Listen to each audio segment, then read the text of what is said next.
What's good? God is good. I'm your host, Jay Did It. Welcome to Thursday Therapies, a podcast for all creatives, writers, rappers, poets, artists, comedians, and activists. Sacramento Therapy Session. Today we have Ricco Da Great, a Sacramento-born, Berkeley-raised comedian. Ricco is one of Northern California's most sought-after entertainers. After surviving a near-fatal car accident in 1995 and a brain aneurysm in 2014, and most recently, the heartbreaking loss of his mother, Ricco turned adversity into purpose. Since his debut in 2010, he has shared stages with top comedians, been crowned Northern California Comedian of the Year 3 times, and opened for artists like Music Soul Child. Known for his resilience, wit, and raw storytelling, Ricco continues to spread laughter and inspiration across the West Coast. How you doing? How you doing? Welcome to Thursday Therapies. I am on one. Man, I feel man, good. I feel great. I'm glad to be here. I'm And glad to have you here. I've been seeing you do your thing, and I've been wanting to get on there. So I Yeah, need as much therapy as I can. I love it. I love it. So I'm gonna ask you some questions, just get a little understanding about who you are and your journey through life. Okay, it's all good. So in early life, you were born in Sacramento but raised in Berkeley. How did both cities shape your personality? Well, one thing about Berkeley, growing up in Berkeley, I grew up in like a square home with my mom, my stepfather, and my little sister. So it was like life was easy, man. It was I really didn't, I had the normal problems, stepfather, stepson argument type things, but no drugs, no fighting, no nothing in my house. Oh, it was beautiful, man. And then, when I left there and went to my grandmother's in Sacramento, it was a different life. My father was a pimp, my uncle was a pimp, my auntie was a hoe, my other uncle sold dope, and it was just like, it was chaos. So both lives balanced me out to be who I am today. Wow, wow, Yeah. that's a big difference. Very big difference. That's a I'm very very big big. difference. So, I mean, mentally I had to be strong enough to be myself through all that, Facts. like not try to be what I seen or what was going on around me. I just tried to be myself. So it was hard. It was hard. Wow. But you made it. You here. We here yeah, today. Man, I'm blessed to be here. That's great. Very That's blessed. great. So what was your dream before comedy, and how did basketball play a role in your early life? Well, basketball was my drug growing up. That was like my therapy to like problems at home, problems. It kept me out the streets. It gave me something to fulfill me. It fulfilled my loneliness. That was instead of going to weed or turning to anything, I always turned to basketball. That was always my therapy through life. I could play by myself. I could play with a bunch of people, but that was the one thing that made me happy. So I went full throttle in it. That was like that was my love. That was my first love before a girl or anything else. I Wow. love basketball. And that was your dream. That was my dream. That was my focus.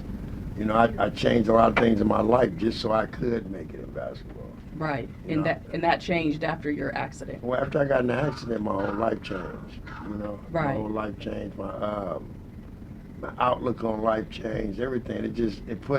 Well, when you get something taken away from you that you love so much, it puts a darkness in you sometimes, man. It puts it's like hard to talk to people about it because nobody really knows how much I loved it. Yeah. It was like, I know he likes basketball, but nah, the passion I had about it and the way I studied it, the way I played it, and to lose it was like one of the biggest losses of my life. Wow. Yeah, Wow. yeah. Do you have that same love for comedy? Yeah, and it's so beautiful that God gave me a second chance to love something else again. That's Because dope. most people don't get to love something else again. It's like they find something they love in life, and then when it's taken away, it's not too many other things you can find that you love like that one thing. And I get a kick out of comedy because I love seeing people happy. That's dope. Yeah. That's dope. So how did your near fatal car accident in 1995 change your perspective on life? Well, I mean, it just showed me that anything can happen, because even before that, I experienced tragedy. In '93, I lost my father. My father was killed in '93, right before my birthday. My father died July 4th of '93, right before I turned 21. I turned 21 that same year, and my father passed away, and that was like the biggest loss in my life. And then I say 95, he died 93, 95, and I got hit by a diesel. So I went through two tragic losses at one time that were very, very, very, man. I mean, just those two losses alone took me to a place I never wanted to go in my life. Wow. You know, it mentally broke me down where if I didn't have God in my life in any kind of way, or the prayers of my mother and grandmother, I don't know if I'd have made it, you know? Wow. I really don't. Those were two tragedy losses to me. Like my father and getting hit by that diesel really had an effect on me real bad, you know? Wow. Well, that's an incredible story. I'm glad you're here with us to share it. Yeah, I'm blessed, man. Wow. I'm blessed. So your comedy journey, what was going through your mind before stepping on the stage of your first open mic in 2010? Well, I never really thought I'd be a comedian. I always been funny, and I was one of them dudes that tell jokes on the street, and I like to talk shit about people, so it was easy for me at first. It was like, that was easy because it was just my outlet to laughter. I always liked to laugh, and I come from a bunch of funny people. My dad was a pimp, but he was funny. He was a funny dude, man. He was incredible with his wordplay. So I learned a lot of that shit just being around pimps and listening to them talk and learn how to clown. And so I was good at clowning, but I never thought I never thought in a million years I'd be a comedian because I felt like I wasn't good enough. Like I wouldn't be good enough. It's like when you do something, like basketball was great. So I wanted to play. They remember the great ones. Right. If you're good, you're like, okay, yeah, that's how it is in the hood. So I had a hood mentality of thinking like, I'm not about to try this out and then people laugh at me or like, oh, you try to be a comedian, you ain't funny. Right. I was scared. So being in the hood, that's our problem. We have gifts and we be scared to open them up because we're scared of what other people gonna think. And then we be scared of failure. Yeah. So we don't understand failure is part of success. Because you tried. The only way to beat a failure is to try. You know what I'm saying? So I never thought about that. And then one day I was at a comedy show and dude kept telling me to do comedy and I was like, man, I'm not getting on stage, bro. I'm not doing that shit. And then he went up there and he was like, hey, next on stage, Ricco Da Great. Oh, shit. And I was like, fuck. And I went up there and the people laughed and it was like a drug. I was like, man, this shit felt good. Wow. And then they came back and they was like, man, we want to see Ricco. And I'm like, you people want to see me? So it just gave me a different sense of life, like that now people want to really pay attention to me after being the dude from the street. Right. And some people avoid it, like I don't even want to know him. Right. Because of the life I was living in the street. So, I mean, it was different. It was different. It opened up a lot of different avenues for me, It really did. Well, that's dope. That's dope. Who were some of your biggest comedic influences starting out? My dad, my grandmother, my mom, Richard Pryor, Red Fox. I watched a lot of TV with my mother because I stayed on punishment a lot. So I watched a lot of Carol Burnett and, Tim Conway. I watched everybody, man. I love the art. I love the art of comedy. I love seeing somebody do something to make other people happy, That's a blessing. Yeah, it's a blessing, man. Wow. So how did you develop your unique comedic style? I mean, I developed it over just life. It's just me, It's the same way I'm on stage, that's the way I'm off stage, if you know me. If you don't know me, I'm quiet. If you don't know me, I ain't got nothing to say to you. I don't really talk too much around certain people, but if you know me, you know I'm a fool. I'm a fool all the time. I talk shit.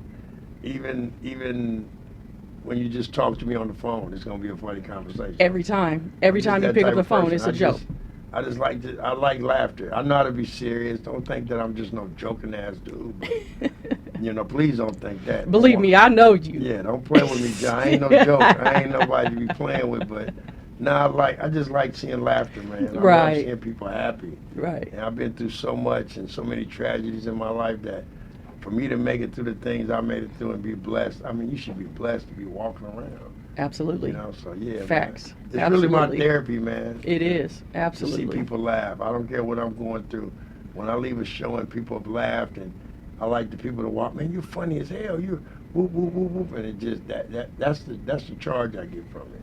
It ain't the money really, it's just really the upliftment of my ego. You know? Wow. It lifts my ego up and it lifts my spirit up. Yeah. You know? For Yeah. real. Well, that's a blessing. That is Yeah. definitely a blessing. You've performed with big names like DC Curry and Coco Brown. What was the best advice you've received from another comedian? None. None. Never got any advice from none of them top comedians. They never told me shit. That's The interesting. comedians I got the best advice from would be comedians that you wouldn't even think were funny. I learned from these three comedians, the guy named Shaba, a dude named Danny Luna, and Bubba, what was his name? Jumbo Shrimp. These three dudes do comedy. They come in with their phones, they tape themselves. Somebody might not laugh. People might not laugh, but they come back and they keep coming back and they keep coming back. And I just like, damn, I couldn't do that. You better than I am. You know what I'm saying? So I got a liking to them because I learned that they weren't doing comedy for their ego. They were doing comedy for their spirit. And once I let my ego go and I started using my spirit more, I became a funnier comedian. I became more loose. I became less, let's say, I became more into what I was doing instead of worrying about what everybody was thinking about what I was doing. Wow. You know what I'm saying? Yeah. And I learned this from these dudes because they would tape themselves, nobody laughed, then they put it on Facebook, and I'd be the only one to like it. Like, I like that. I like, and I've seen these guys develop into these dudes that are funny now. Wow. You know? But I've seen these guys get booed and they get on stage, I'm like, oh, why you let him on there? And they wouldn't give a damn. They go up there, they do the routine, nobody laugh, they leave. The next day you see it on Facebook, and I'd be like, wow, I couldn't do that. Because we want to be so perfect. Right. And it showed me that you don't have to be perfect. Right. You're serving God's medicine. Absolutely. You're just serving it. That you know part. what I'm saying? Whoever don't like it, don't like it, you know? You're Yeah. not trying to satisfy a bunch of egos. You're trying to satisfy your spirit. And if your spirit is satisfied, then all the ego shit don't mean nothing no more. So once I got control of that, it gave me a sense of controlling myself as a person. I control my ego now. My ego, I use it when I'm on stage. Wow. And I get fed through the laughter. Once I get off stage, I put my ego away, and I go back to being me, you know? I didn't know how to do that young. I had an ego about everything. I wanted to run to this guy if he said this about me, or Right. I want to go tell this girl she ain't shit because she said this about me, or it was mentally tearing me apart to be that person all the time. Yeah. Like somebody said this about you, I'm worried about it. I got to go defend myself, Right. you know? And once I learned that I don't have to defend my ego no more because I don't use it unless I'm on stage. So if you mad at me about what I did on stage, then you're going to have to just be mad. Because I feel like I'm the best person on earth when I'm on stage. I don't want nobody talking. I don't want to hear a bird chirp. Listen to me. Right. I am him. But once I'm off that stage, I am back to me again. Wow. My spirit is, I'm going strict for spirit, man. I don't feed nothing else. I can't feed the flesh. It's not enough. Right. I don't have enough in me to feed it. I don't have enough in my life to feed it. A lot of things, but I can feed my spirit some beautiful things and feel beautiful about myself when I lay down and when I wake up. You know? That's beautiful for you to be able to gain those skills to be able to do man, that. I got You know, that it takes through a some long other time. people, man. So it took time, though. You know, it took time, and it takes just being humble, man. Right. You know, just remembering where I've been and the places I've had to dwell and look at myself now. You know, Right. it just show me how beautiful God is, and I can't do nothing but accept the blessing. That's know? amazing. That's Yeah. amazing. So, overcoming challenges. You survived a brain aneurysm in 2014. What was the hardest part of recovery for you? Just people fucking with me. I always ask, you all right? You okay? No, you don't need to do it. That was the hardest part, because once God healed me, I was healed. Right. You know, I got hit, like I said, I've been through so many tragedies, man. I got hit by a diesel. I've been shot. I had niggas try to kidnap me before. I've been through some shit, you know what I'm saying? Then Christmas Day, 11 years ago, I get a brain aneurysm. I get a headache. I just said, take me to the hospital. My head hurts. My auntie was like, all right, let's go. We went to the hospital. I got to the hospital. I walked to the door. The lady said, what's wrong? I said, my head hurts. It's the worst headache I've ever had in my life. I fell out. I woke up 4 days later with staples in my head and my whole head shaved. And I just looked in the mirror and laughed because I'm still here. Right. Wow. I don't know what happened, but I'm here. Wow. I don't know what the fuck happened. So I'm waiting for people to come in and tell me, what happened? Yeah. And they, oh, you had a brain aneurysm. You have 4 blood clots going to your brain. Oh. You got here just in time. If you'd have got here 2 minutes later, you would have died. Wow. I said, it was just God's timing, you know. Every time I've been sick like that, it's been God's timing that helped me.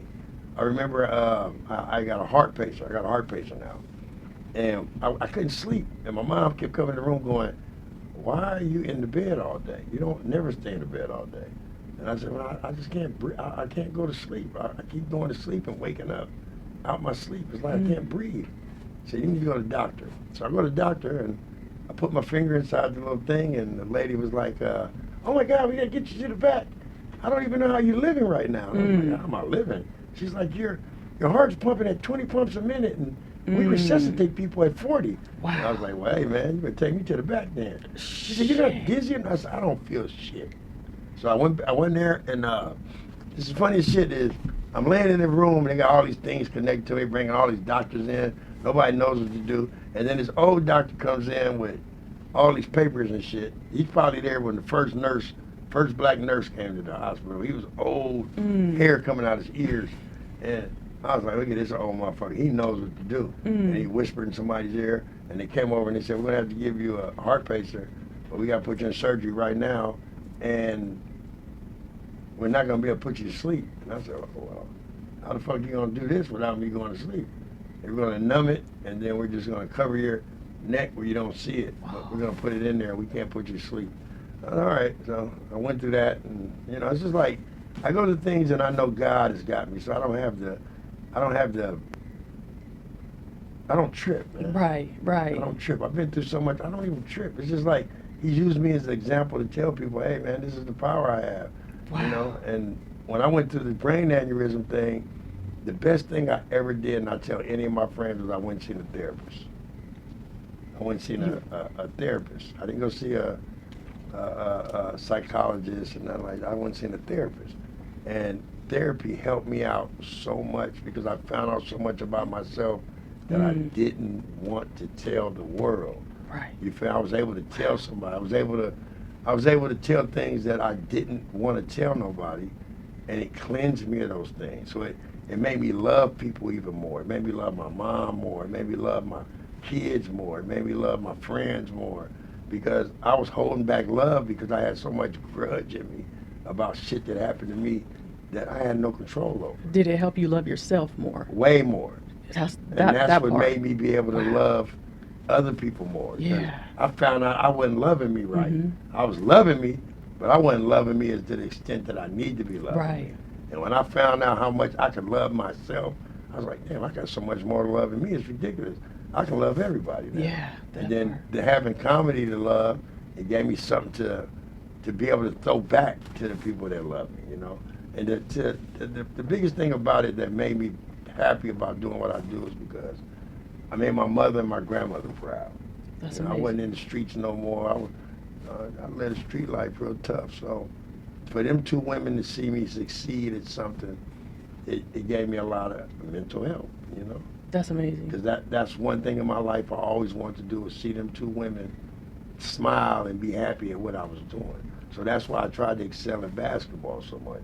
When it was taken away from me, I didn't have nothing to throw in front of them no more. You know, Right. I'm in the streets now. My grandmother wasn't proud of that. You know what I'm saying? So it was like, damn, I disappointed these two ladies, and here go God, give me a chance to do something, and for them to be able to say, that's my grandson, that's my son. Yeah. You know, it was beautiful, man. It's beautiful. It helped me out a lot. You know? Wow. I love hearing that. I love hearing that. Thank you for sharing that. Thank you Yeah. so much. So, what role did humor play in your healing process? A lot, man. It's always played a process in my life because, you know, I used to be on punishment a lot, man. I was a bad kid, man. You know, and I was too big for mom to whoop on, so she used to hit me with the mental shit, like, go in the room, think about what you did. So I'd be in there cracking jokes on her, talking about my stepfather, talk about my sister, I'd talk about their ass like a motherfucker, man. And I'd be in there laughing. She's like, who are you in there with? You know, who's in the room with you?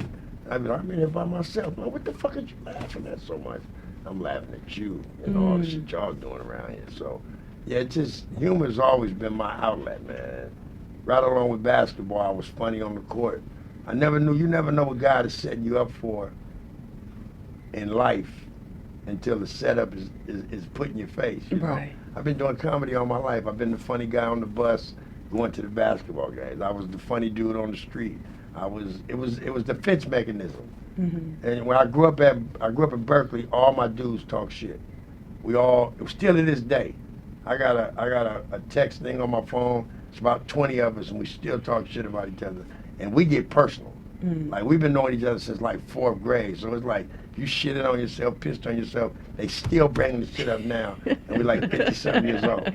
You know what I'm saying? Yeah. Like, this nigga pissed on himself back in the 5th grade. Mm. I had one friend, we called him Runs, and they was like, why you call him Runs? I said, because we was having a basketball game, and he wanted to call timeout, and the coach wouldn't let him, and he stood in the middle of the court and shitted on himself. He had Runs, so we called him Runs to this day.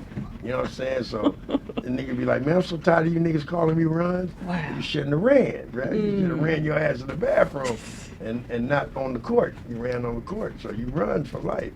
I just grew up around a bunch of shit talkers, and you had to use your shit talking to basically maneuver through the neighborhood. Right. You know what I'm saying?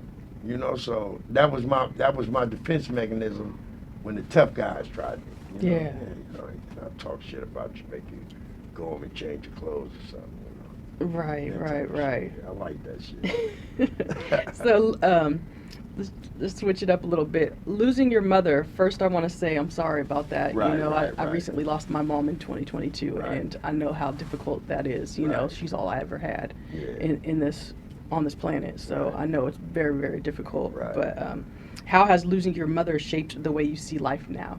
Well, it just makes me love more.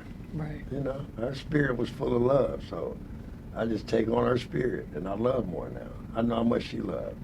She's the reason I have a heart. You feel me? She's the first woman I ever seen that was perfect to me. Mm. You know, and it took me time to realize that as I got older, that my mother's always been the perfect mother. Mm. You know, she's always been perfect, and I didn't know it until I got older, and I treasured it more. Yeah. You know what I'm saying? Because she's always been perfect. No scamming, no scheming, no drinking, no high. No, none of that in front of me. Never, ever, ever. I never seen my mother do no scamming, no talking about people, just she was always humble about everything. When she came into places, people stood up. You know, she was a virtuous woman. When I read that in the Bible, I always see her face when I read virtuous woman, because she whatever she had, she took what she had to make it happen. And my mother worked every day. No, I'm sick, I ain't going to work today. Let me try to get over on these people. She always taught me to be humble and to use my heart and not always jump on people about things. And, you know, be a protector. Don't be so selfish. Don't be this. Don't be her biggest thing was always, I don't want to raise a handsome dummy. Mm. So that was her thing with me, like, oh, you handsome, but don't be a dummy. Wow. You know what I'm saying? So that was my thing with my mom. My mom's was like, that was my best friend. I did everything with my mother, man. I mean, like, that was my dog. That was really I could really say my best friend. She never turned on me, never turned her back on me, never gave up on me when I was on drugs, running the streets. She never had a harsh thing to say about nothing I did. And one thing my mother did that I love her for, she never spoke down on my father. Regardless of my father being a pimp, running the streets, drugs, whatever, my mother never spoke down on my father. My mother was like, that she's the reason I love women. She's the only woman I ever seen in my life be perfect. Wow. You know what I'm saying? I love my aunties, I love my grandmother, I love other women in my life, but I've never seen a woman as perfect as her. That's beautiful. You know what I'm saying? So that's the beauty in having a real mother. You know what I'm saying? I treasure a woman that's a mother. That's your mother, I treasure that, because I know what it is to really have a mother. You know what I'm saying? Yeah. Not no mom, but a mother. Yeah. Man. You know what I'm saying? My mother loved the earth I walked on. I loved her. You know what I'm saying? That's beautiful. Yeah. Thank you. So, what lessons or wisdom from your mother continues to guide your path today? Just being nice to people, being humble, being able to apologize, being able to say when you're wrong, and being able to accept things in life that you can't control. You know, my mother always told me that you can't control everything, and everything is already written. So when it happens, you have to deal with it. Wow. You know what I'm saying? So, you know, my mom was wise. She had a lot of wise things to say to me growing up. So I listened to her a lot. You know, so she molded me as far as my spirit and being you know, spiritually happy. That's Stay beautiful. happy. Stay happy. Don't let nobody take your happiness from you. That was her main thing. You know, don't walk around moping and you know all that other stuff. So, and she kept me out of a lot of depression. You know, when I was on the mood of being depressed, she would always wake me up with just her spirit. Yeah, she's powerful. Just very powerful woman, Yeah. man. Very powerful woman, yeah. So how have you found ways to keep her memory alive in your everyday life? Just like I said, just being beautiful to people, helping people when I can, and you know, just giving people opportunity to get closer to God. That's all. That part. You know, I got a bunch of friends I take to church now with me, and some dude. Me and my two nephews, we got baptized together. So I mean, you know, That's a blessing. Yeah, just tuck them away from. That's a blessing to bring people. You know, just to bring souls to God. Wow. That's my biggest mission right now. People, you know, they see me, they prejudge me, they know I was in the streets. You know, I did some of everything. I pimped, I sold drugs, I did it all. But the best thing I ever did in my life was bringing people to God. I wake up in the morning, I pray about 5:30, and I send out prayers to everybody. I get them prayers. Yeah, I sent them out to about maybe 60 people on Instagram and about 100 people individually. And the reason I send them individually, not in a group, is because God has an individual relationship with everybody. Mm-hmm. I have an individual relationship with all these people. Even though it might be the same text or the same, everybody's day is different. Wow. And the thing that makes me keep doing it, I've been doing it for about 3 months now. And the thing that makes me keep doing it is when I see the response from people on the street that see me and they go, "Hey man, I needed that." Yeah. No, God know you needed that. Right. I'll never take glory. God gets the glory. I just tell a story. I ain't nothing but a shell, man. And when I realize that, and I'm a shell with a spirit with a spirit inside of me, man. So my spirit is getting fed by people like that. I've had guys come to me, not just females. I'm talking about guys. Like, man, I really needed that day. You really, man, I was going through it. And it's so early in the morning because the first thing people do is pick up their phones. And if somebody texts you at 6 in the morning, 6:30, you're going to pick your phone up. Let me see what the hell Ricco wanted. And it's not me. It's God is telling you, whoop, whoop, whoop, whoop, whoop. And it's like, wow, that's the first thing you heard in the morning. Mentally, that makes your day better. Absolutely. You feel me? You can deal with the stress because what I'm going to send is something that affected me spiritually, and I hope it affects you the same way. Absolutely. So that's why I send those certain posts out. It's so many different ones I can send, but if it doesn't affect me spiritually, I don't send it out. Yeah. I don't just send it to send it. Right. You know that what I'm part. saying? I send it because it affected me spiritually, and it gave me a boost of energy to deal with the things I have to deal with. Yeah. So that's why I send those posts out to people like Thank you for doing that. Yeah, we yeah, need some more people to do that. Some people be like, I don't want to be part of no. And I go, hey, okay, that's okay with me. Right. That part. You know, and some people don't read them, but they'll see me and be like, hey, you know, I see them post all the time. Yeah. I might not respond. I'm not looking for a response. Right. I'm just looking for you. One day you might just be going through your phone and be like, what the hell is Ricco sending all? And when you read it, it's nothing but inspiration, you know. Wow, that's beautiful. So that feeds my spirit. That's Yeah. another thing that feeds my spirit. Yeah. Inspiring people to do something different. You filling your cup up all the way so it can overflow onto everybody else. Man. I love that. I love that. that. It makes me feel like them old people when they rock their head like Ray Charles. yeah, baby, you got the right one, baby. You know? Yeah. So what advice do you have for others navigating grief while still trying to show up for their dreams? Don't let something that you can't control destroy your future. People they get sad. I hate when people do this to me. Oh, today's the 3rd. It's the day your mom died. I know you're going to be sad. No, I'm not. Right. I'm not going to be sad. I'm going to rejoice in that day. Yes. And know that I have those beautiful memories with that person. One thing I understand is this. I get mad. I get upset at the people that never got to meet my mom. Yeah. Like my kids never really got to develop the relationship with my mother. I feel sad for them because they never got to meet this beautiful woman like I did. Yeah. I feel sorry for my kids' they never got to meet their grandma. That was just this beautiful person. Yeah. You never got to meet, and I hope that you have somebody in your life that you can meet that beautiful. Right. You know, I can't get mad. I have the most beautiful memories, and that's what people have to understand. If you have memories with a person, you have something that other people don't have. Right. So why you be so selfish? Right. Because we all got to go. Yeah. You're going to be gone We all longer than you're gonna going to be go. here. You're going to be gone longer than you're going to be here. Right. So enjoy the wine and be merry. Wow. You feel me? That's good advice. And that's my motto. No. Enjoy the wine. Depression to me is nothing but letting the devil talk to you. Yeah. When the devil talk to you, he's going to whisper. Mm. Don't let nobody whisper to you. Right. God's going to talk to you out loud because he's going to talk to your spirit. Yeah. You feel Wow. me? So, I mean, a lot of people, a lot of times with grief, we bring ourselves on. The day might be like, oh, he died on the 21st. Oh, it's the 21st. I'm about to be so sad. Mm. What you put in the universe is what you get out. Absolutely. So when you get to talking that sad shit and this is going to happen, and you basically talk yourself into believing that shit. Yeah, that part. You know? I feel the same way. Yeah. You know, like I said, I had to keep showing up for myself, even on the days that I didn't feel like Man, showing up for come on, myself. You man. know, the loss of my mom, The you know, loss was the of my hardest mom, thing ever. But It was like, I don't know, man. Just to watch my mother pass away in my face was big. yeah, But I know it's what God wanted. right. It was nothing but a storm I was going through in my heart. But I'm gonna come out of this. I'm not gonna stay in that same place. Yeah, See, people like to say and stay in the same place, the same time, but time has moved on now, yeah, and you're still sitting in that same depression because you're sitting in that same place. You keep letting that same place come up in your future instead of keeping it behind you. right, You know what I'm saying? right, So I learned to keep that happen. Now what else can happen? right.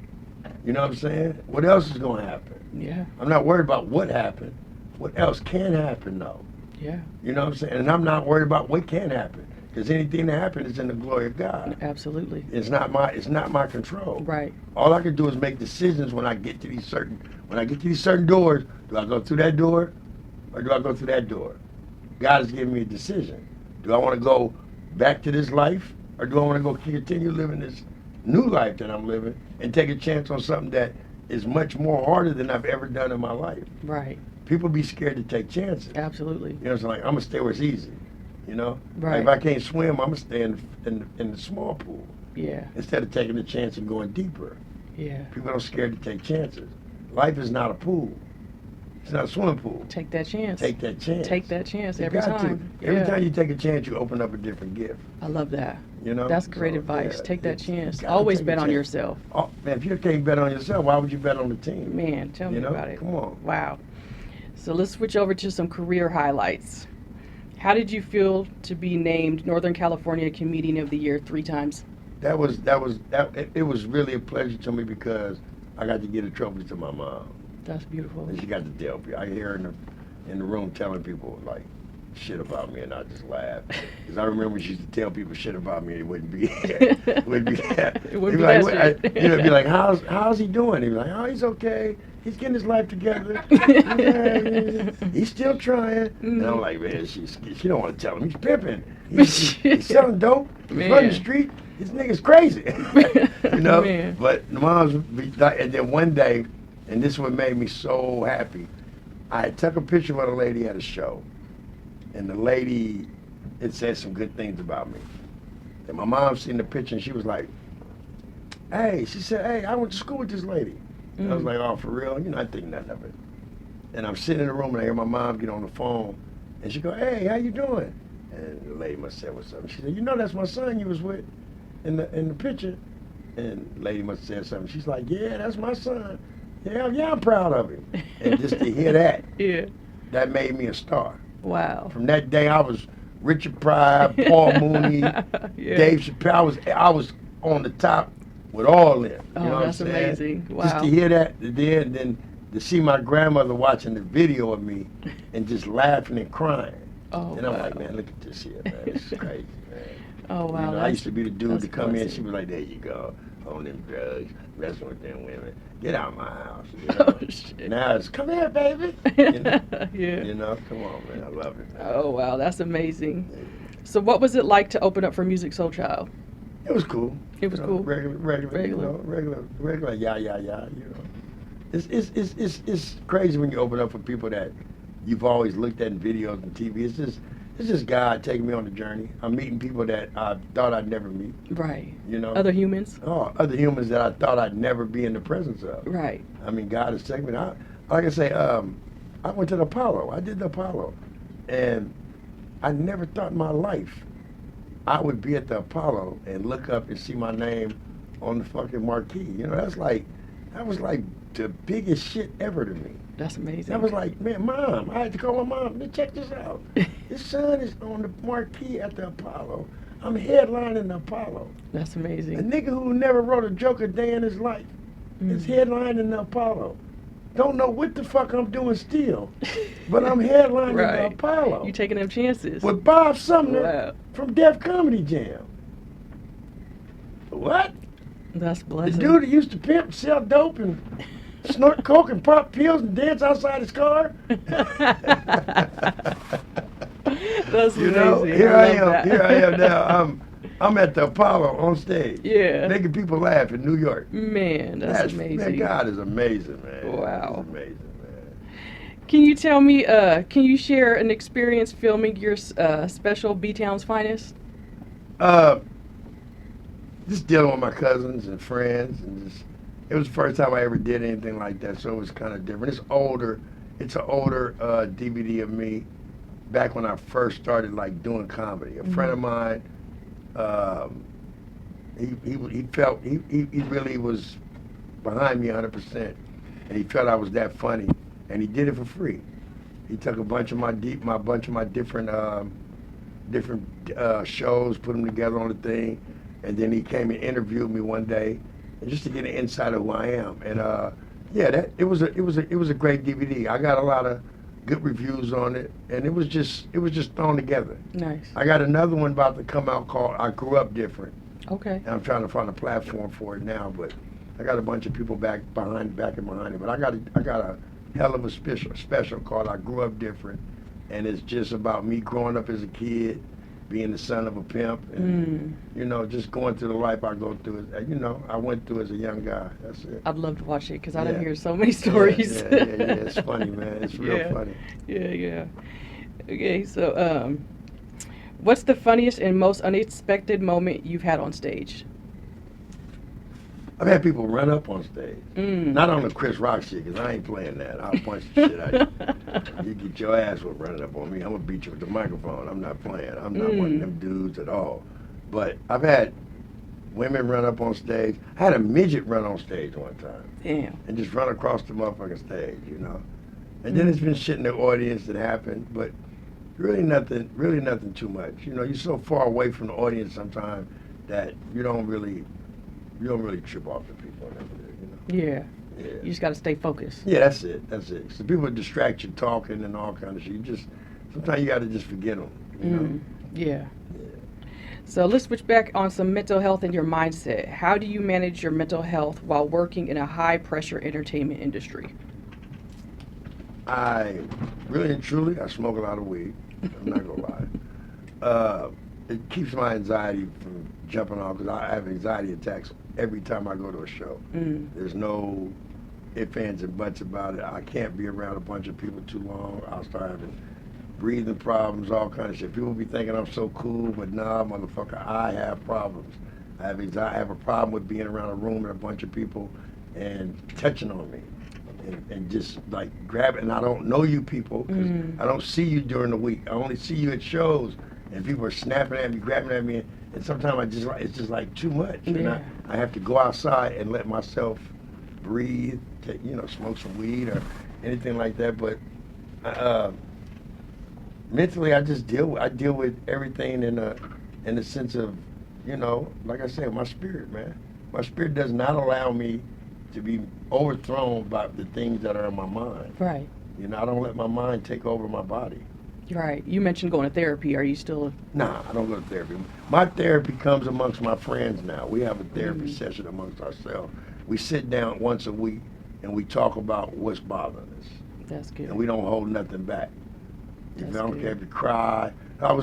This is crazy, man. The other day I was sitting with my cousin and we listening to R. Kelly, uh, the word woman, and he started crying. And I was like, what's wrong? And he's like, I just want to love, man. You know, so I'm glad you got that out, though. No judging, no, you know, because, you know, we men, we get hurt. We can't go to women. We can't go to nobody and be like, I'm hurt, man. And they be like, what you do, fall down? The fuck you hurt for? Right. You know, we don't never get, man, what's wrong, man?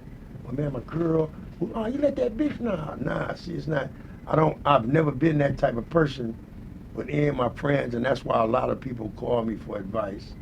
That's why I'm to a lot of young dudes, because when they call me, I don't never give them that advice like, oh, fuck the bitch, man. Oh, nah, man, hey, man, what you need to do is find out what you love and what love.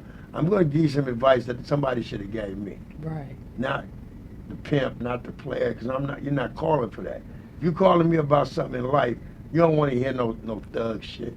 I'm going to talk to you from my spirit, and I'm going to talk to you what God is telling me to tell you. I'm not telling you to tell you this. I don't know what to tell you. God is feeding this information to me and telling you this because you called me. So it must be a reason why you called me. So let me be a good vessel in your life. Let me tell you something positive. Let me get you out there with something that's going to make you grow instead of keeping you stumped in and keeping you at a low level. So that's amazing. I feel good when I see the people that have called me and asked me about things. And they, hey, Ricco, man, I appreciate that. I'm always a phone call away from my friend. Sometimes I don't want to answer the phone, but it must be a reason you call it. Right. You know what I'm saying? If you call on some bullshit, I know how to get off the phone. Right. I know that, hey, click, oh, my phone hung up. You know, I'll do that to you. But if you calling me on some real shit and you going through some shit, we can talk, man. It ain't never no turn away. I ain't never going, because I wouldn't want nobody to do that to me if I needed somebody to talk to. Right. No, that's And when I need somebody to talk to, I go to the man upstairs anyway. That part. That's my best friend, I found out. That part.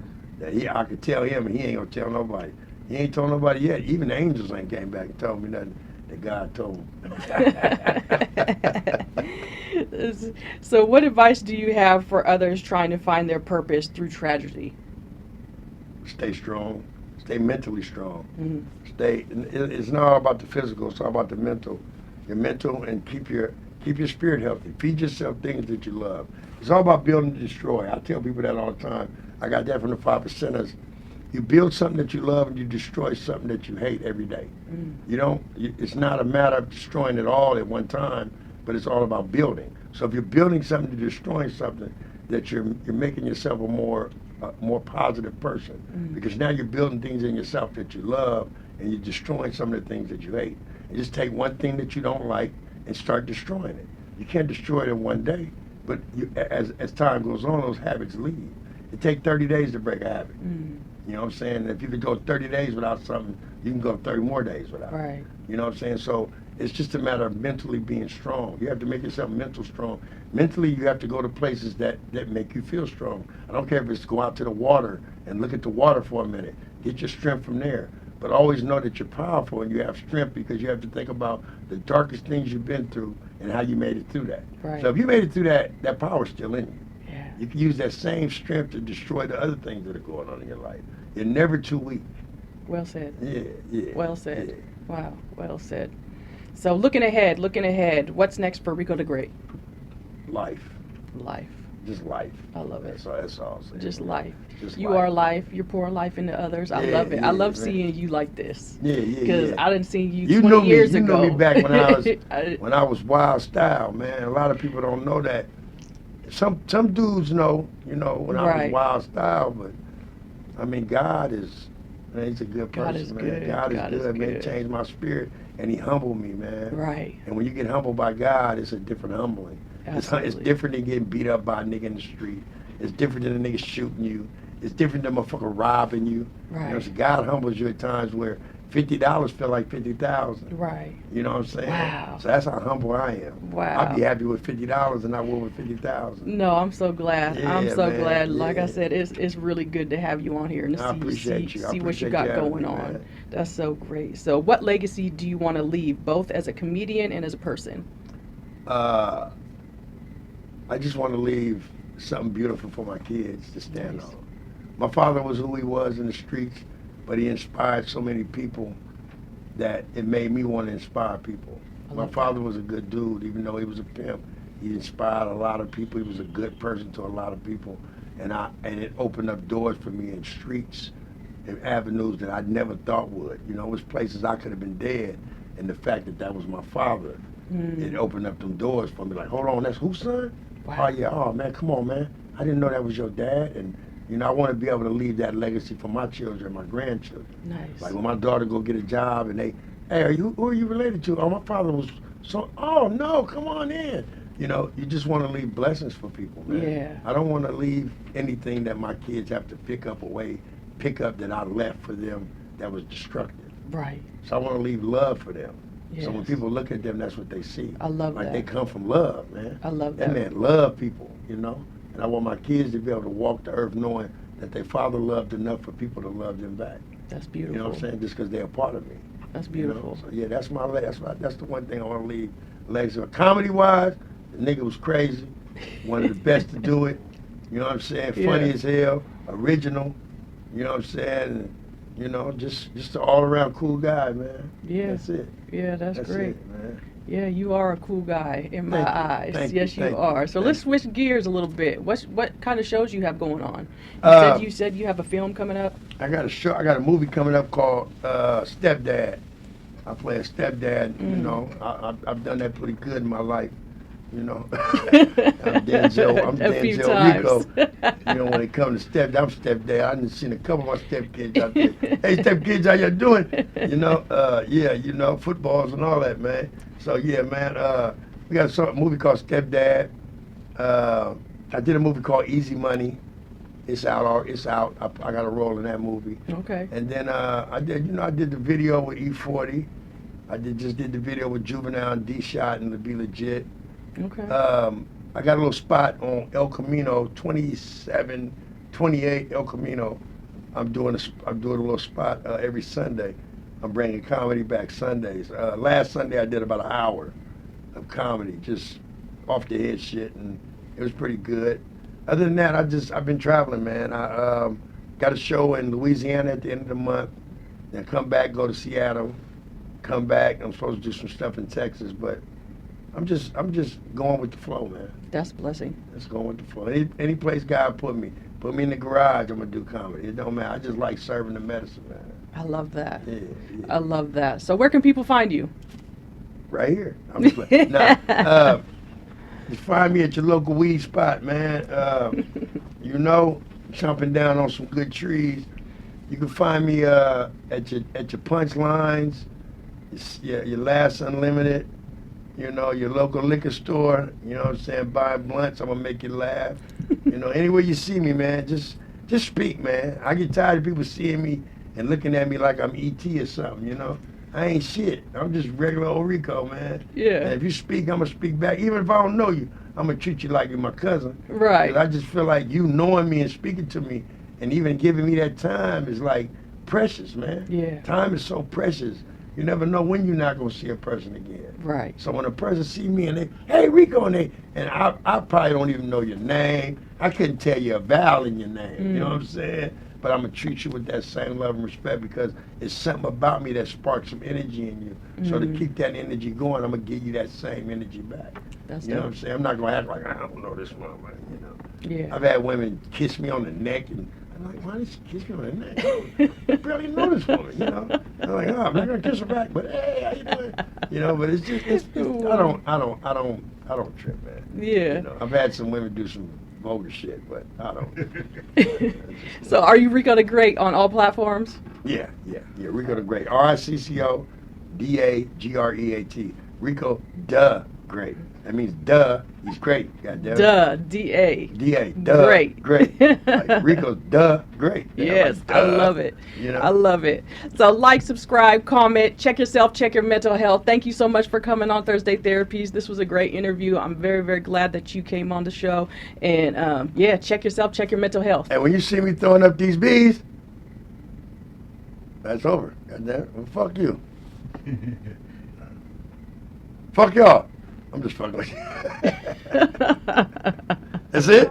That's it. It's over. Thank you so much. All right. Good job, guys. He said, I'm out. It's gone. It's time to go.